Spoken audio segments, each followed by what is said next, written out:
Hi, and you're now with the Forerunner Chronicles. All right, everybody, so I thought in this time of crisis in which the world has been whipped up into a pandemonium over this pandemic, this coronavirus contagion, that it'd be interesting to sit down with the man that was responsible for founding the Trends Research Institute. He's the publisher of the Trends Journal, a weekly publication. This is the man that went on record actually forecasting two recessions here in the United States of America, the meltdown of the dot-com boom. He even forecasted the overthrow of the Soviet Union. And this gentleman has been featured on several major media outlets like Fox News, to name one of them. I'm talking about none other than Mr. Gerald Celente. Thanks for being with us here, Gerald Celente. Glad to have you.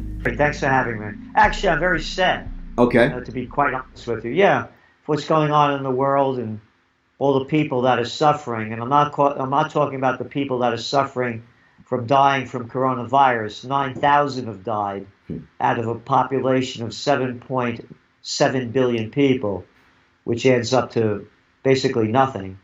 I'm very sad about all the people that have lost their jobs and have no income coming in, deep in debt, can't pay bills, and because governments have decided to close down entire nations. So that's what I feel bad about, all the people that are suffering during these times because of actions taken by the governments. Yeah, and this virus is really presenting itself as a dramatic shift of everything that we've ever known. And it seems to be unwarranted because, like you just stated, the death toll associated with coronavirus pales in comparison to the death toll of our average yearly influenza virus. What do you say about 18,000 people. 18,000 people have already died in America from the flu. How many people died in America so far of the coronavirus? 105. Where did most of them die? In Washington State. Where did they die? Chronically ill people in nursing homes. And look at the numbers. Look at the numbers. They're elderly people that are chronically ill. Hey, how about Italy? How about Italy? Oh, Italy? Italy has the oldest population. About 25% of the people are over 65. Correct. And the people that are dying are in their late 70s, 80s, and 90s that are chronically ill. But let's close down the whole place. They have the police on the streets. You can't go out. So it went from Mussolini to Conte. And take out that O and put in a U. And the people will follow it. Germany closed down the entire place. How many people live there? I think it's about 80 million. How many died? 24. Heil Hitler, we will follow you. You tell us what to do. You tell us what to do. And everybody's following the orders. I got this little boy over here in New York. Andrew Cuomo. I almost said Mario because that was his daddy. Mario Cuomo was the governor of New York. Now we got the privileged prince over here, a little boy born on third base and thought he hit a home run. Closing down the entire... Only 25 people can get together to work. Hey, who made this number up? Stand 6 feet away from me. Hey, everybody watching? Oh, you're going to get that. I coughed into the phone. I coughed into it. You're going to get it. You got little low-life boys and girls, from presidents, prime ministers, chancellors, to mayors, to governors, all around the board. I'll tell you what to do. Don't you know who I am? And everybody's marching. Gerald, why are they making such a big deal out of this then? If the coronavirus is, statistically speaking, much more mundane than, our yearly influenza virus, then why are the powers that be actually inflating it into something that, according to what you're saying right now, it should not be? What is your take on that? First, it started with the prostitutes, the media whores. I mentioned, what's his name? Cuomo, his little brother there, Chrissy, on the Cartoon News Network, CNN. Yeah.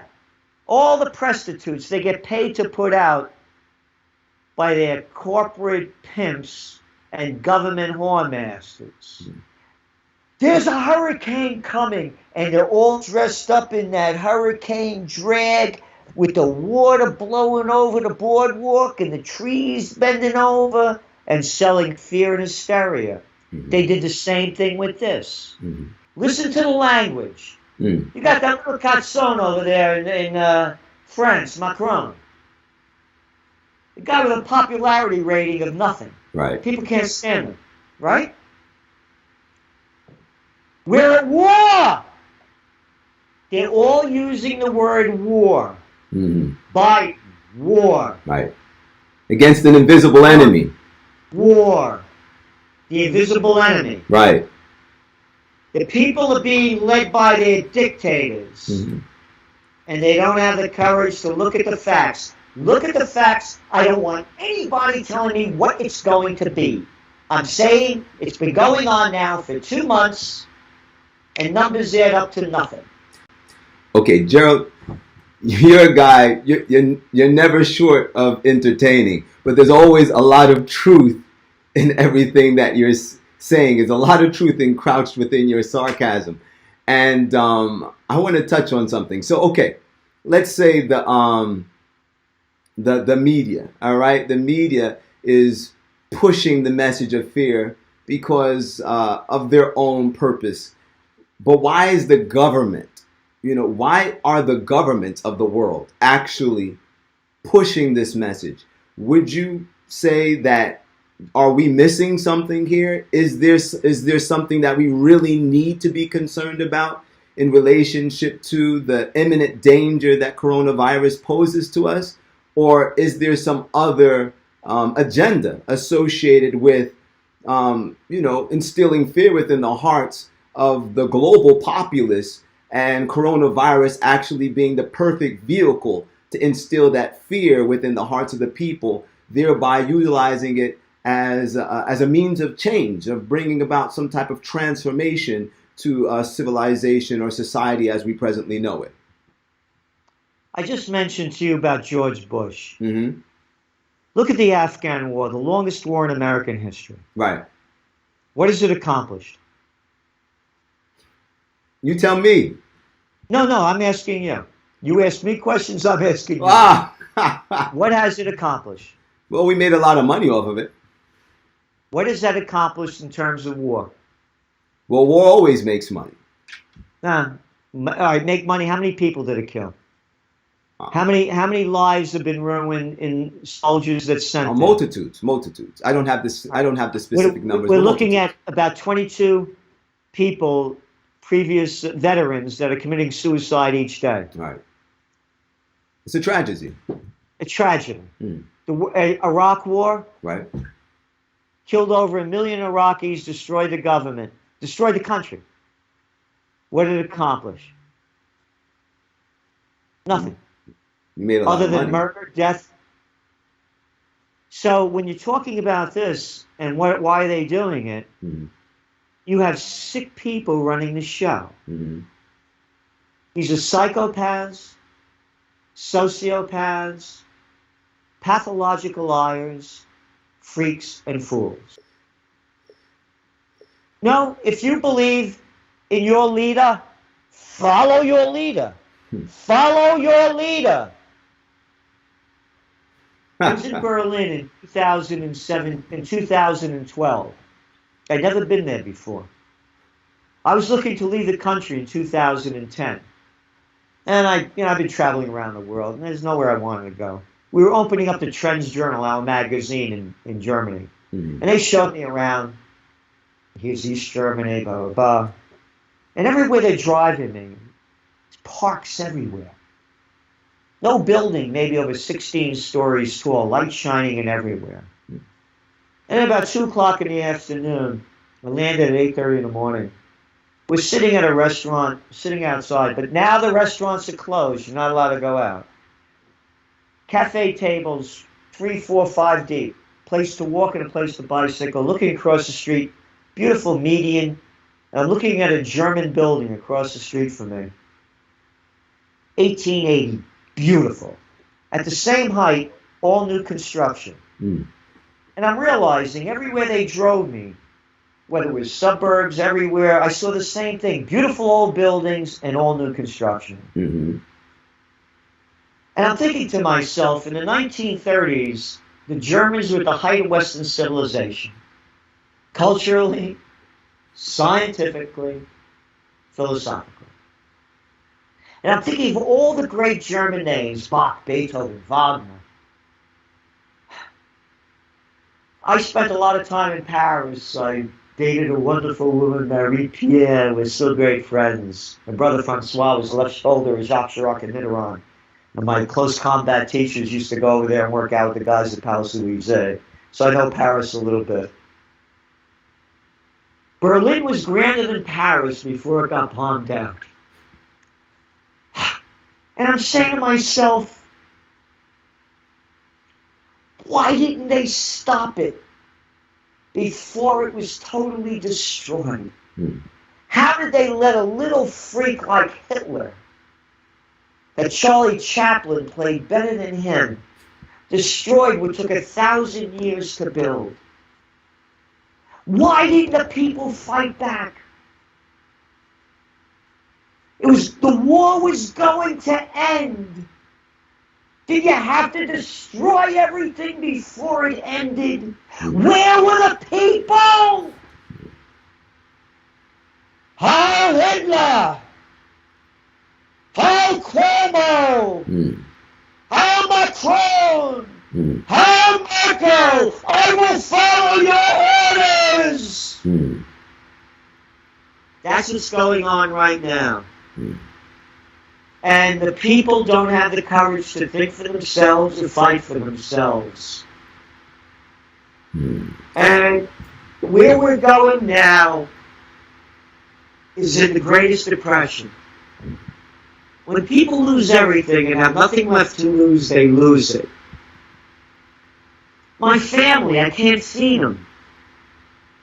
I can't pay my rent. They closed all the restaurants. Yeah, I know I don't work in a restaurant, but I used to deliver food there.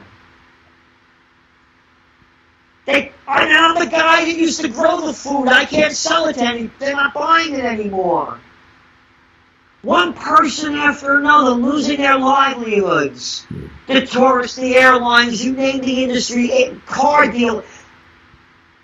Car production has stopped in Germany. They're not making anything. When people lose everything and have nothing left to lose, they lose it. You're going to see crime rise at levels we've never seen before. Hopeless everywhere. The governments of the world are responsible and will be responsible for killing millions, tens of millions of people more than the virus will kill. Suicides, crime. The virus is killing 9,000 people as we speak in a global population of 7.7 billion people. I got this little boy, governor. They just announced you can't have more than 25 people working in a location. I just decided. Who are you to decide this? Hey, I'm the governor. I'll tell you what to do. Gerald, let's shift this a little bit, all right? Because, what I'm hearing you say, I agree with it. And I kind of summarize it by saying fear is one of the most potent motivators. And it's like a discussion I was having with an individual the other day. We were talking about 9/11. And when 9/11 transpired and the attack took place on the Twin Towers, the U.S. military came in to Midtown Manhattan. And still, here in the year 2020, if you visit Midtown Manhattan, you'll still see the presence of U.S. military. You find them in Penn Station, you find them scattered about. And what I'm trying to allude to is the fact that I'm looking at this current situation as a biological 9/11, that they're going to implement some type of system. They're going to bring about some type of changes within our society that are going to be presented as necessary to combat the present and immediate danger. But when this present and immediate danger subsides, we're still going to see that whatever was put in place to remedy the problem will still remain in place, if that makes sense. Just like we can still see U.S. military in Midtown Manhattan today. And I'm bringing this up, and I wanted to have this discussion with you in particular because I know you're a money guy. You're a dollars and cents guy. You're an economy guy. You watch the trends. And I heard something said interesting. I heard something interesting stated the other day at a press conference, you know, that they're having these daily press conferences at the White House. And the coordinator for the coronavirus task force, Dr. Deborah Bricks, she stated how there were some scientific studies that she was looking at and some of her peers. And these scientific studies were to help them address the issue that right now they're trying to get under thumb. And that's the fact, or rather, that's the concern as to how is the coronavirus actually spreading? Is this thing spreading person to person, or is it spreading from surface to person? There was a series of scientific articles published, and I know you've seen them too, about surface contamination. I think none of us really understood the level of surface piece. So we're still working out how much is it by human-human transmission and how much is it by surface. I bring this up because, you know, there is one piece of material that can be contaminated that can certainly impact the largest swatch of civilization. And I'm talking about currency, physical cash. Even in Beijing, as being one of the hot spots for the coronavirus, we saw how their banks started reacting to this pandemic. This all comes as Beijing takes even more extreme measures to try to contain the virus. The central bank has devised a plan to deep clean China's cash. So the way this works is that cash is going to be sanitized with UV light. And then for 7 days, it'll be quarantined for most of the parts of China. But in the epicenter, the quarantine will be for 14 days. And then money that is in hospitals or comes from the market or for public transportation at the epicenter is going to be destroyed. And by that, I mean, state media say that the money will be shredded and then it's going to be packed into bricks and then sent to the local power plant where it's going to be incinerated and then turned into energy.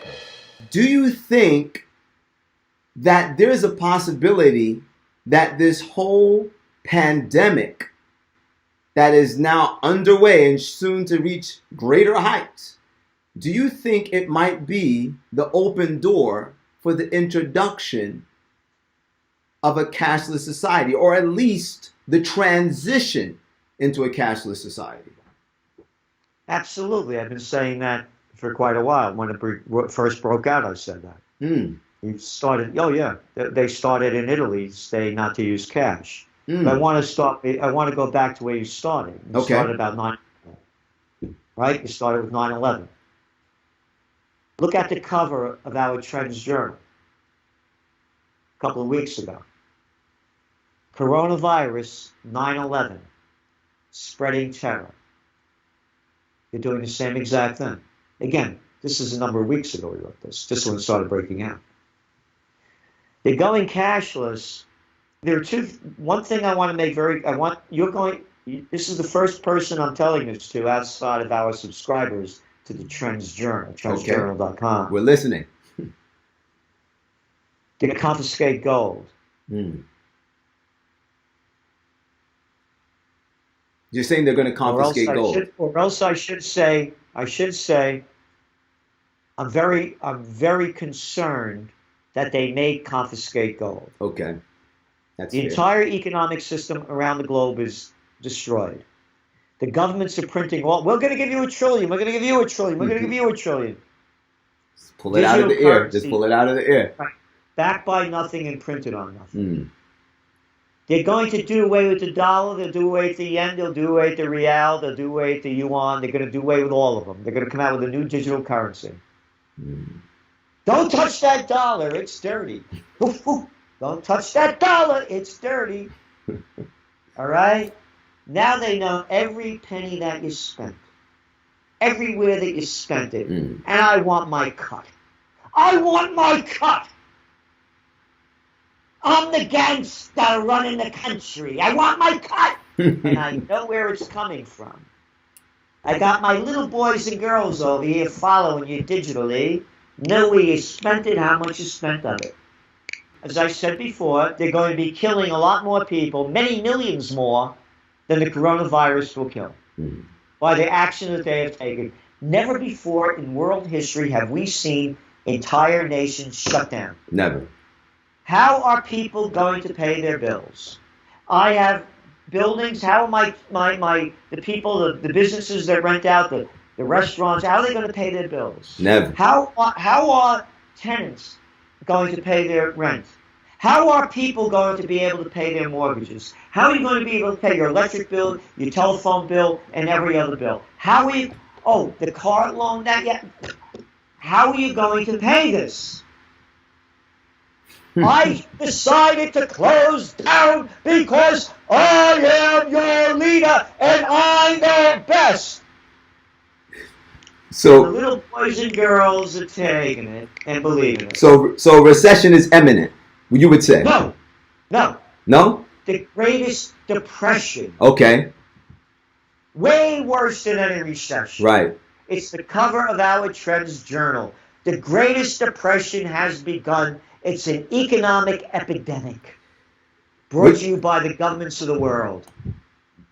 Gerald, what you're talking about right now, to many people, unfortunately, it sounds like the storyline of a movie. I know I used to write screenplays for motion pictures, and but the feasibility. No.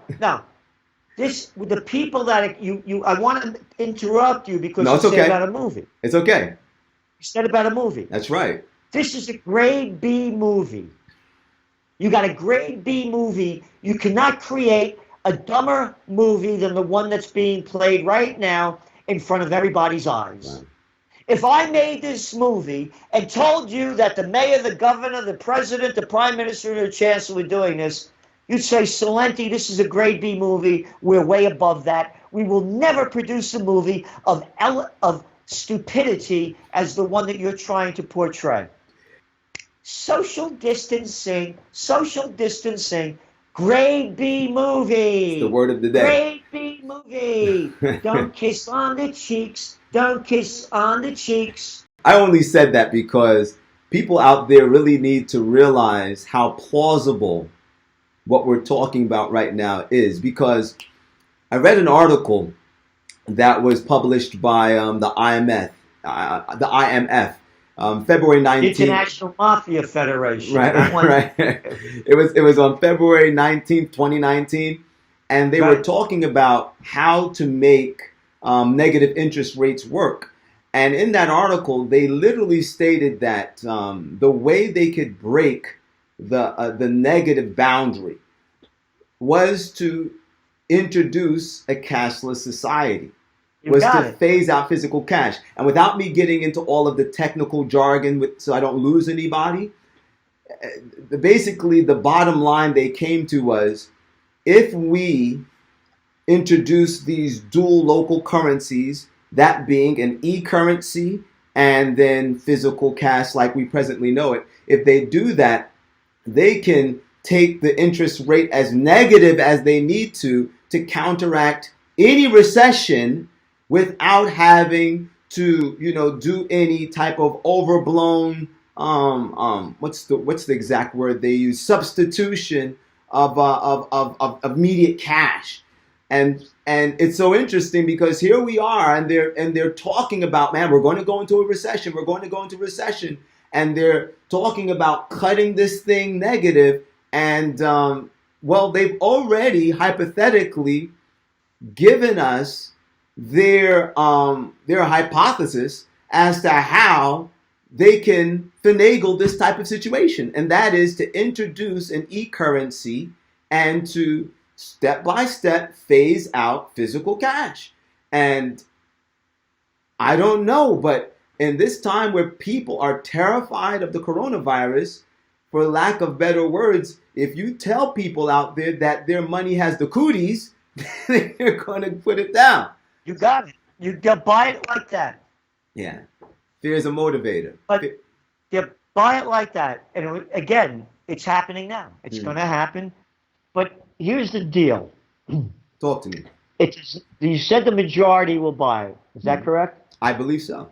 Also, when you talked about the IMF, they had also forecast, the head of the IMF, she had forecast the fear of a depression coming on back in 2019. Okay. Into 2019. So now they already set the stage for it.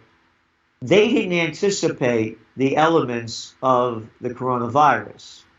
And as you said, people aren't going to want to touch the dollars, so they'll accept it 100%. So what I'm saying is they're going to be doing, they're going to try to salvage this by coming out with a new currency. And the new currency is going to be digital. So in our Trends Journal, the next one coming out next week, it's a weekly. Okay. We're going from dirty cash to digital trash. The people buying into Dictatorship 2020 in a city, in a state, in a country near you. Mention the Ukraine. We talked about Italy. How about Germany? Come to America. The same thing is going on. This is one of the saddest times that I've ever seen in my life unfold. This is unprecedented in history. True. We've never seen anything like this. The only thing that I could compare to this is the Civil War. I can't think of anything between now and then where the people were locked down in situations like this before. You know, I can't help but make mention of it. You know, I'm a man, I believe in the Bible. Matthew chapter 24, beginning at verse 7, the Bible literally states, "For nation shall rise up against nation, kingdom against kingdom. There shall be famines and pestilence and earthquakes in diverse places." And it says, all these are the beginnings of sorrows, which means these are the beginnings of the labor pains, of the birth contractions. And I truly believe Jesus gave us that analogy from nature to superimpose upon our understanding of the fulfillment of those Bible prophecies. And that when we see these events happening simultaneously, one behind the other, like a woman that's having her labor contractions 5 minutes apart, then we can know that dramatic change is afoot, and the imminent event of the second coming of Jesus Christ is to take place sooner than we know it. But before that happens, we're going to see things in this world, trials in this world, tribulations in this world, like no eye has ever beheld before. And in Luke chapter 21 and verse 26, it tells us how men's hearts will begin to fail them for fear, for looking on things that are coming upon the earth. And that's what's happening right now. Everywhere you look, people are terrified. I've never seen this type of terror in the hearts of people before. And, you know, that's why I'm really convicted that we're looking not just at some changes in society, but we're looking at the fulfillment of Bible prophecy. Anyway, I want to send you a book. It's called The Great Controversy. I think you'll really like it, Gerald, because this book, Great Controversy, it deals with social as well as political and religious trends, beginning all the way back in 70 AD. And it just runs us through these social, political, and religious trends from 70 AD, starting with Rome and the overthrow of Jerusalem, and all the way down to present day. And it gives us a real insightful, adept look into what's going on right now and what in reality, I fully believe is going to unfold in the very near future. I got it here in an ebook form. This is an ebook that we like to give out to people. And if you guys are interested out there in getting this, I'll leave a link in the description box below. The Great Controversy, you can get these. But I want to send you a hardcover copy of this, Gerald. So I'll get in copy with your secretary and send one over to you. I think you'll really I think you'll really like it because you've got a good head on your shoulders. Thanks a lot. All right, guys. Well, also, you mentioned Jesus Christ, and Yeah. I'm a warrior for the Prince of Peace. Oh, I like that, brother. I fight for peace. I like that. And he's the Prince of Peace. That's right. And also, you mentioned before about how all the people are buying this, right? That's right. It does not take a majority to prevail, but rather an irate, tireless minority, keen on setting brush fires of freedom in the minds of men. Samuel Adams. Well, I hope you gained something from that interview. At the very least, I hope you're now awake to the possibility of there being some real changes in the framework of our society. Modifications so dramatic to our everyday lives that nothing will ever be the same again. You know, and Jesus warned us. He warned us in Matthew chapter 24 and verse 20, but pray ye that your flight be not in the winter, neither on the Sabbath day. That warning that was given by the mouth of Jesus Christ himself to his disciples, it was not a warning to be isolated to the event of the destruction of Jerusalem and the necessity of the inhabitants of Jerusalem to escape the precincts of the holy city before the winter touched down in 70 AD, or to leave before the Sabbath came in 70 AD so that they would not be caught in Jerusalem when the armies of Rome came to overthrow it. No, that warning that was given by the mouth of Jesus Christ was to walk down through the ages and to meet us, his followers, his people, all mankind here in these last days, to alert us to the fact that we better pray that our flight is not in the winter, neither on the Sabbath day. And you might be thinking, what is this all talking about? Because winter, Sabbath day, it doesn't make any sense to you, right? Well, if you look at the winter and the Sabbath day, although these two seasons might seem like they have nothing in common, like there's not one thread that binds them together, you're wrong, because they do have one thread of commonality, and that is preparation. You see, you have to make preparations for the winter. Warm clothes, gas in the tank. You live in the country, gotta chop the wood, can some food. You have to make the necessary preparations for the winter unless you want the plummeting temperatures to overtake you and your family. And the Sabbath day? If you're a true Bible-believing Christian, you know that Exodus chapter 20, beginning at verse 8, tells us, remember the Sabbath day to keep it holy. 6 days shalt thou labor and do all thy work. But the seventh day is the Sabbath of the Lord thy God, and in it thou shalt not do any work. Why? Because you should have made the necessary preparations for the Sabbath on the previous 6 days. And my friends, above any type of physical preparation that you can make for the Sabbath, the greatest preparation that one can undertake for the Sabbath day is spiritual. Because no man or no woman that's living an idolatrous, sinful, iniquitous lifestyle throughout the 6 days of the week can march into the seventh day and enter into God's holy, sacred rest.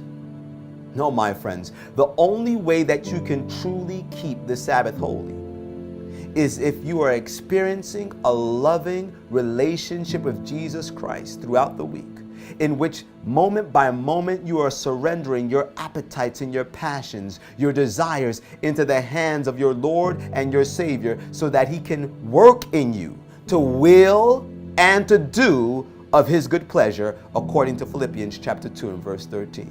That's the only way that you can truly keep the Sabbath holy. There's preparation that has to go into it. And so the warning is coming down through the ages from the mouth of Jesus Christ Himself to us, to all humanity. Pray that you do not try to prepare for the crisis that is getting ready to come upon the face of planet Earth too late. We only have a short time left before the final prophecies of the Word of God are fulfilled. The question is, what type of life are you living today? What type of preparations are you making today? Was this not a good enough fire drill for you? Didn't you wake up and realize that you should have been prepared? You should have already left the city and been in the country. You should have already been in the country preparing a garden. You should have already been eating a proper diet so that this body that is fearfully and wonderfully made could have an immune system working at optimal performance so that it could fight off foreign invaders. Didn't you realize from this current pandemic that you needed to have a closer relationship with Jesus Christ, that you shouldn't be in the same state of fear that the rest of the world is in, but you are in a state of fear? Why? Because you're playing with sin. You're still caught up in the lust of the flesh, the lust of the eye, the pride of life. You're still engaged in your love of entertainment, your love of fashion, your love of fornication, your love of adultery, your love of an alternative lifestyle, your love of pornography, your love of self-abuse. Let's speak plainly, masturbation, your love of gluttony, your love of self. That's the reason why the professed Christian is in the same abject fear as any other worldling. And sorry if you find that term offensive, worldling.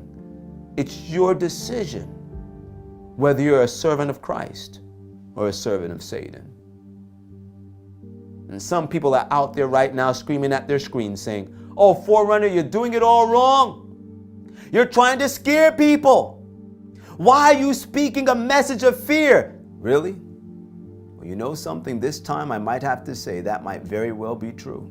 Because the Bible tells us in Jude, "And some save with fear, pulling them out of the fire, hating even the garment that is spotted with the flesh." This is the time to wake up. Because if you're not going to wake up now, my friends, I don't know what's going to wake you up. This is our opportunity. This is our opportunity to take an inventory of our lives and to see, are we ready to stand face to face with the Creator of the universe? Are you prepared? Are you ready for Jesus to come? As always, this is the Forerunner. Whether you like it or not, the truth is the truth.